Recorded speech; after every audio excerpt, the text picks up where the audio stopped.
जय हिंद। नमस्कार मित्रों, हम देखेंगे दिल्ली पुलिस की जो इम्पोर्टेंट क्वेश्चन है जो आपके प्रीवियस पेपर में पूछे गए हैं। ठीक है, मोस्ट इम्पोर्टेंट क्वेश्चन आपके पुलिस के लिए।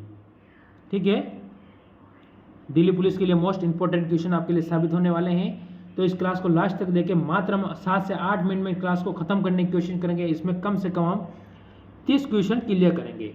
ठीक है, मात्र हम 8 मिनट के अंदर 30 क्वेश्चन क्लियर करेंगे। तो आप लास्ट तक जरूर जुड़े रहें हमारे साथ और इस वीडियो को पूरा जरूर देख लें। तो पहला क्वेश्चन क्या कहता है, स्टार्ट करते हैं। दिबांग वन जीव अभयारण्य भारत के किस राज्य में स्थित है? वो किस राज्य के अंतर्गत है ये आपको बताना है। तो यहाँ से आपका उत्तर क्या हो जाएगा, जल्दी से जल्दी खत्म करेंगे। अरुणाचल प्रदेश। इसे भारत का क्या कहते हैं, उगते सूर्य का देश कहते हैं। कौन सा? सूर्य। ठीक है, उगते सूर्य का देश कहा जाता है। भारत में सबसे पहले अरुणाचल प्रदेश में ही सूर्य उदय होता है। अगला क्वेश्चन आपके सामने, सिंधु बेसिन की भारतीय नदियां हैं। ठीक है, ये बताना है आपको। ठीक है, क्या व्यास नहीं होगा, ये व्यास हो जाएगा। क्या व्यास बोलते हैं इसे? ठीक है, तो सतलज, व्यास और रावी तीनों ही ऑप्शन आपका ए बिल्कुल सही हो जाता है, क्योंकि इसमें सिंधु का पूछा हुआ है। यहाँ गंगा आती तो वैसे ही कट जाता है। ठीक है, या बेतवा के सोम और कोसी तीनों ही कट जाता है और ये तीनों भी कट जाती है, यानी ऑप्शन आपका बिल्कुल एक बिल्कुल सही हो जाएगा। अगला क्वेश्चन, ठीक है, तीस्ता नदी भारत के किन 2 राज्यों से होकर बहती है? कौन कौन से 2 राज्य हैं उनका नाम बताना है। पंजाब हरियाणा, पश्चिम बंगाल सिक्किम, या फिर पश्चिम बंगाल मणिपुर, या असम फिर उत्तराखंड। ठीक है, तो ये दोनों दूर दूर हो जाते हैं, इसमें कोई होता भी नहीं सिस्टम। ठीक है, तो आपका उत्तर क्या होगा, जल्दी से बताओ।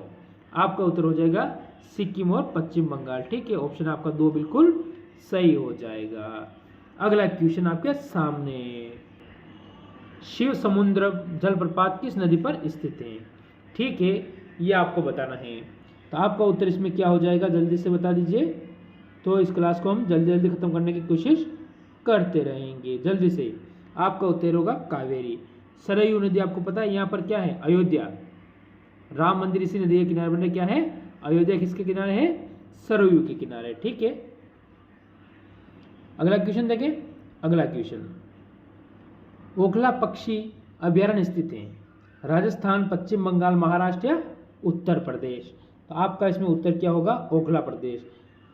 कौन सा पक्षी अभयारण्य? आपका उत्तर हो जाएगा उत्तर प्रदेश। उत्तर का मतलब उत्तर प्रदेश।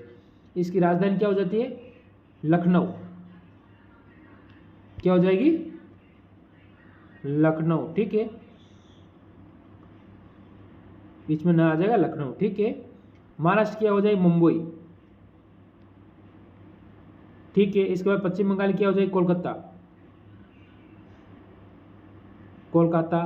और राजस्थान की क्या हो जाएगी, जयपुर। सारे क्लियर हो चुके हैं। अगला क्वेश्चन देखते हैं, राज्य का क्षेत्रफल भारत में सबसे बड़ा राज्य कौन सा है? ये पूछा राज्य का क्षेत्रफल नहीं, सबसे बड़ा राज्य कौन सा है। क्षेत्रफल के हिसाब से भी सही बात होगी, आपका कोई टेंशन वाली बात नहीं है। तो आपका उत्तर हो जाएगा इसमें राजस्थान। फिर आपसे पूछेगा छोटा, आपसे पूछ लिया छोटा, तो आपका उत्तर इसमें क्या हो जाएगा, छोटे के अंदर गोवा। ये भारत का हिस्सा कब बना, ये बना 1961 में। पुर्तगालियों से आज़ाद होकर भारत का हिस्सा बना था गोवा। ठीक है, ये आगे वाला क्वेश्चन, निम्नलिखित में से कौन सा पूर्व की ओर बहने वाली नदी है? कौन सी ऐसी नदी है जो पूर्व की ओर बहती है?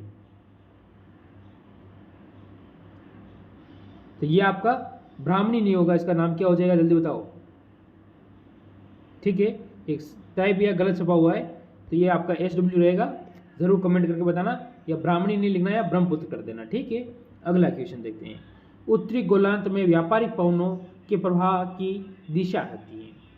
प्रवाह की दिशा किसकी, उत्तरी गोलार्ध में किसकी, व्यापार की। व्यापारिक जो पवनें चलती हैं उसकी। तो आपका उत्तर होगा उत्तर से पूर्व और दक्षिण से पश्चिम, यानी ऑप्शन आपका एक बिल्कुल सही हो जाएगा। अगला क्वेश्चन देखो, भारतीय गेंडा कहाँ स्थित है? भारतीय गेंडा राष्ट्रीय उद्यान कहाँ स्थित है? ठीक है, आपका यहाँ से नेशनल पार्क या राष्ट्रीय उद्यान। तो आपका कहाँ हो जाएगा, ये बताओ जल्दी से। कार्बन नेशनल पार्क या फिर काजीरंगा? तो आपका उत्तर हो जाएगा काजीरंगा। ऑप्शन आपका यहाँ से 2 बिल्कुल सही हो जाएगा। आगे वाला क्वेश्चन, पूर्वोत्तर भारत का कौन सा राज्य 3 तरफ से बांग्लादेश से घिरा हुआ है? ऐसा कौन सा राज्य जो भारत का जो तीनों तरफ से बांग्लादेश से घिरा हुआ है? ठीक है, तो ऐसा कौन सा होगा? नागालैंड तो कहाँ होता है? ऊपर चला जाता, हो नहीं सकता। ठीक है, इसके बाद आपका मेघालय मणिपुर नहीं होगा, फिर होगा कौन सा? त्रिपुरा। ऑप्शन आपका यहाँ से 4 बिल्कुल सही हो जाएगा। आगे वाला क्वेश्चन, अरावली पर्वतमाला की सबसे ऊंची चोटी, जो अरावली पर्वतमाला है उसकी सबसे ऊंची चोटी कौन सी है? उसका नाम क्या है ये आपको बताना है। तो आपका उत्तर हो जाएगा गुरु शिखर। इसकी ऊंचाई कितनी हो जाएगी? 1722 मीटर। ठीक है, और बहुत सारी किताबों में 1727 भी लिखा होता है, पर सही कौन सा है? 1722। ठीक है, ये आपको ध्यान रखना है, ये आपका गलत होगा। दादरा और नगर हवेली में एकमात्र नोगियम नदी है। कहाँ पर? दादरा और नगर हवेली के अंतर्गत। तो कहाँ कौन सी होगी? कृष्णा, दमन गंगा, चंबल या नर्मदा? जल्दी से बताओ। आपको पता है इसने दादरा नगर हवेली का, तो आपको पता है कृष्ण चंबल तो होगी नहीं, नर्मदा होगी नहीं, तो दमन गंगा हो जाएगी। ठीक है, आपका ऑप्शन यहाँ से कौन सा हो जाएगा? ऑप्शन नंबर आपका 2 बिल्कुल सही हो जाएगा। आगे का क्वेश्चन देखते हैं। उस पेड़ की छाल मसाले के रूप में प्रयोग की जाती है। किस पेड़ की छाल? इस पेड़ की नहीं होगा, किस पेड़ की होगा? ठीक है, आपको यह कर देना किस, किस वो वाला नहीं, किस पेड़ की छाल। आप वो वाला किस मत समझना। आपका उत्तर इसमें क्या होगा? दाल चीनी। ठीक है, ऑप्शन आपका 1 बिल्कुल सही हो जाएगा। आपको पता है नीम की पेड़ तो कहाँ करेंगे, नीम तो होगा नहीं। ठीक है, अगला क्वेश्चन, तेल बीज वाली फसल किससे संबंधित होती हैं? ये बताना है किससे संबंधित होती हैं? जो तेल और बीज वाली फसलें होती हैं। तो इसमें आपका उत्तर क्या होगा? कुर्सी फेरी।